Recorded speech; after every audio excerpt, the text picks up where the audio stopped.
நான் உன்னை விட்டு விலகுவதில்லை, நான் உன்னை என்றும் கைவிடுவதில்லை. நான் உன்னை காண்கின்ற தேவன், கண்மணி போல் உன்னை காப்பேன்.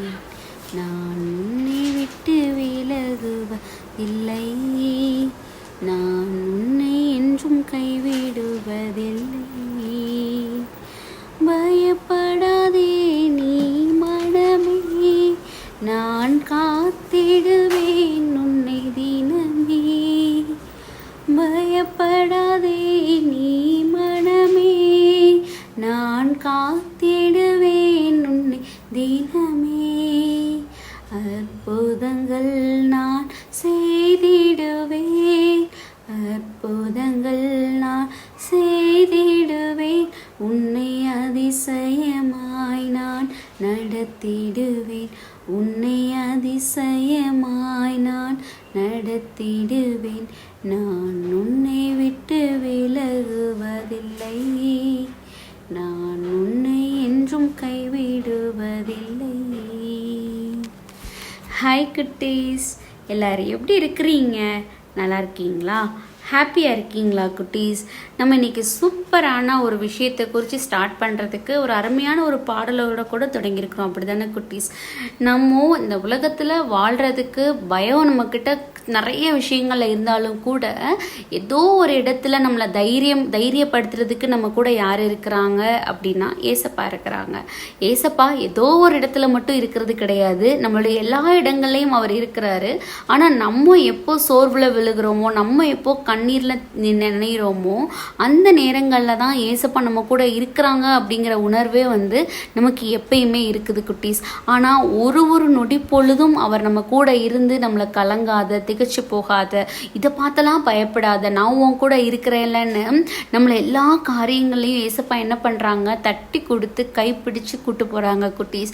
ஆனால் இன்னைக்கு ஒரு அருமையான பாடல் தான் இதில் நமக்கு நீ பார்க்குற வசனமும் அதுதான். யோசுவா 1:5 நான் உன்னை விட்டு விலகுவதும் இல்லை, உன்னை கைவிடுவதும் இல்லைன்னு நம்மளை பார்த்து சொல்கிறாங்க குட்டீஸ்.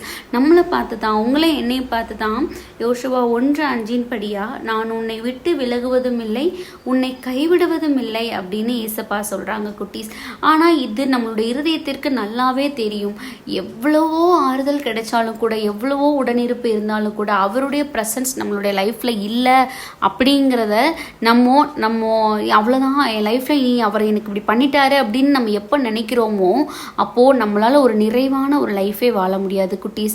ஆனால் ஏசப்பா என்ன சொல்கிறாரு, நீ எனக்கு இது கஷ்டமாக இருக்கு, எனக்கு இது பொழப்பமாக இருக்கு, எனக்கு இப்படி இருக்கே அப்படி இருக்கேன்னு உன் கூட இருக்கிற மனுஷங்கள்கிட்டயே நீ போய் புலம்புற, உன் கூட இருக்கிற மனுஷங்ககிட்டே எல்லாத்தையும் நீ ஷேர் பண்ணுற. அவங்களால உனக்கு என்ன பண்ணிட முடியும்? ஒரு கூட்டம் உன்னுடைய கவலையும் கண்ணீரையும் பார்த்து சந்தோஷப்படுற கூட்டமாக கூட இருக்கலாம். ஒரு கூட்டம் உனக்கு ஓகே நம்ம கிட்ட இப்படி சொல்கிறாங்களேன்னு ஏதோ ஆறுதல் சொல்லக்கூடிய கூட்டமாக இருக்கலாம். இல்லை ஒரு சிலர் நமக்காக உண்மையிலேயே ப்ரேயர் பண்ணணும், ஏன்னா அவங்களுக்கு தெரியும் இது நம்மளால் சரிப்படுத்த முடியாது, இது ஏசப்பாவுடைய உடனிருப்புனால தான் சரிப்படுத்த முடியும்னு அவங்களுக்கு தெரிஞ்சதுனால நம்ம ப்ரேயர் பண்ணி தான் இது அவங்களுக்கு ஹெல்ப் பண்ண முடியும்னு பண்ணுவாங்க. ஆனால் ஏசப்பா என்ன உங்களை பார்த்து என்னப்பா சொல்கிறாங்கன்னா, எதுக்கு நீ உன்னுடைய கவலையும் கண்ணீரையும் மற்றவங்களிடத்துல போய் கொட்டுற?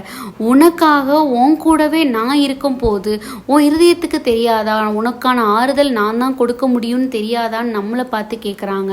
இந்த வார்த்தைகள், இந்த வசனம், இந்த பாடலும் கூட இந்த நாளில் நமக்காக தான் ஏசப்பா சொல்கிறாங்க. அட்லீஸ்ட் இனிமேலாவது எல்லா சோர்வுகள்லையும் எல்லா போராட்டங்கள்லையும் நம்ம முதலாக நம்ம ஏசப்பாட்ட போய் நிற்போம். நமக்கு ஏதோ ஒரு கன்ஃபியூஷன் இருக்குது, ஒரு டிசிஷன் எடுக்க முடியலன்னா கூட நமக்கு அந்த இடத்துல தேவைப்படுறது மனிதர்களுடைய அட்வைஸ் கிடையாது, இல்லை நம்மளுடைய சுயமாக யோசிக்க முடியும்னு நினைக்கிற நம்மளுடைய புத்தி கிடையாது.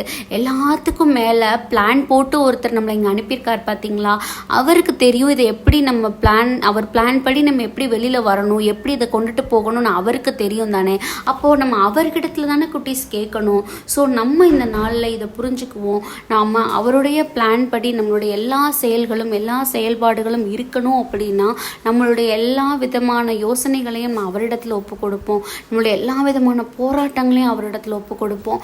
அவர் எந்த ஒரு காரியத்திலையும் நம்மளை விட்டு கொடுக்காதவரா, விட்டு விலகாதவரா, எல்லா சூழ்நிலைகளையும் கை கொடுக்கிற தேவனா, எல்லா சூழ்நிலையிலும் நம்ம பக்கம் நின்று நம்ம பக்கம் நியாயம் இருந்தாலும் நம்ம பக்கம் குற்றம் இருந்தாலும் கூட நமக்கு அதை எப்படி எடுத்து சொல்லணுங்கிறத எடுத்து பேசுகிற தேவன் நம்மளுடைய ஏசப்பா தான்.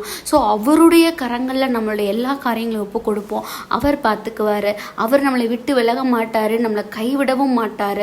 ஸோ அவருடைய கரங்களை இன்னைக்கு இருக பிடிச்சிக்கிட்டு, நான் இவ்வளோ நாள் நான் மனிதர்களை தேடி ஓடிட்டேன், என்னை மன்னிச்சிடுங்க, இனிமேல் நான் எப்படி அந்த மனிதர்களை டீல் பண்ணணுங்கிறத நீங்கள் தான் எனக்கு கற்றுக் கொடுக்கணும்னு ஒப்பு கொடுத்து ப்ரேயர் பண்ணுவோமா? அன்பான ஆண்டவர், இந்த நேரத்திற்காக நன்றி அப்பா.